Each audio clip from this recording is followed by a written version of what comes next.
Hey guys, and welcome back to the car of the day. I am Sam Crack, and today we have a very fun one for you. It's a 2012 Kia Soul. Now before you click off, I know this isn't some rare supercar. I know it's not some nice sports car.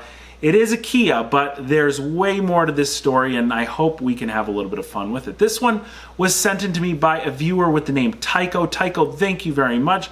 I really enjoyed looking through this a few times before going ahead and hitting the record button. Now, of course, if you have a car you want me to check out and review for the car of the day, be sure to email it to me at samcrackauto@gmail.com and use the letter COTD in the subject line. Without further ado, let's check out our very special Kia Soul. Now, this car reminds me of a lot of emails I get, and the emails say, "Hey Sam, why is this car salvage? It looks perfectly normal." Now, there's a million different ways to answer that question. It's all dependent on the car, but you're about to see in a few seconds why this car is a salvage title. Just looking over the information really quick, it's got a Texas salvage title, has 53,000 miles on the clock, and this car is part of the engine start program, which basically means the engine just turns over, but they didn't get the car to run or drive. Now, I kind of have an idea why, and we'll delve into that in a few minutes.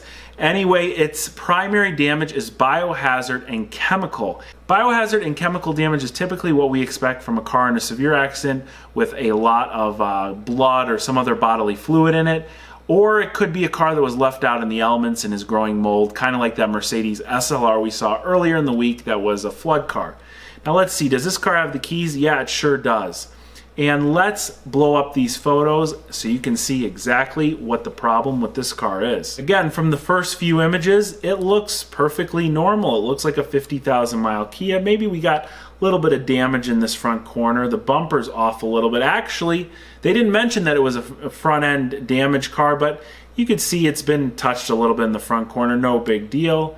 All the lines are pretty good down the side of the car. It's got that really nice green color. And here is where things start to get very... I can't even help myself but looking at this picture. Now guys, I realize hoarding is a serious issue, but for a moment, let's have fun with this car. It looks like this person never ate at home and they never threw away any of the trash from the fast food restaurants that they frequented. So what do we see here in this first photo? This one up here looks like it might be like a Taco Bell bag. Of course, we got our 20-ounce Coca-Cola here. A lot of shopping bags, a lot of dirty stuff, just kind of gross and disgusting. And it's even better because it goes into the back seat. Now, I mean, whatever this purple bag is, guys, comment below. Tell me what the purple bag is.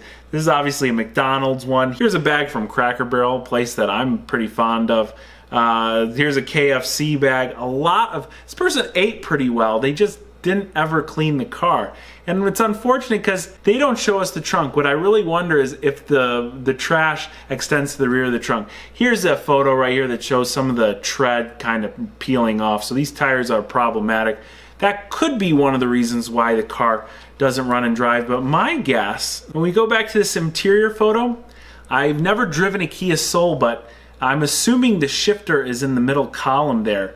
My guess is the car doesn't drive actually because they couldn't get it into gear because they were afraid to touch whatever this car has in it. This car must reek. It must be disgusting. But if you're willing to take that risk, we all know that big risk equals a big reward. You might just get yourself a cheap Kia Soul that works pretty darn well. Now honestly, besides what we've seen and having to clean up one hell of a mess, what else might you have to do to this car? Well, I can almost assure you it's going to carry some sort of stench or odor. And in the future, I plan to show you a video based around removing cigarette smells from cars, because that is one of the most obnoxious odors you can have in a car, and it's very, very, very difficult to remove, near impossible. There's a lot of different methods that help with this, and I'm going to show you what's worked best for me in the very limited experiences I've had with cigarette odor removal. This car I would treat in a very similar fashion. Now this car was easily today's #1 choice for car of the day because it's something radically different. I get a lot of requests for all sorts of different cars for car of the day, and if it's something like a 2012 Honda Civic or this Kia Soul with a bunch of trash loaded up into it, of course, I gotta pick the trash. Again, huge thanks to Tycho for sending this car in. If you guys have something interesting, unique, or something that caught your eye, you want me to review it for the car of the day, be sure to email it to me, samcrackauto@gmail.com with COTD in the subject line. If you just want to reach out to me because you have a generic question, be sure to email me or write me on Instagram. Definitely follow me on Instagram. All of that contact information is in the description box below. And also, don't forget to be a part of this conversation. I'm gonna start off with something funny, hopefully, in the comment section below, and I want you to do so as well. Let's get a really great discussion going on this car. And hey, maybe you noticed something I didn't on this car, because buried underneath all that trash are probably a lot of hidden secrets. Definitely let me know what you saw and if you have any other questions. Hey guys, thanks a lot for watching, and I will catch you very soon.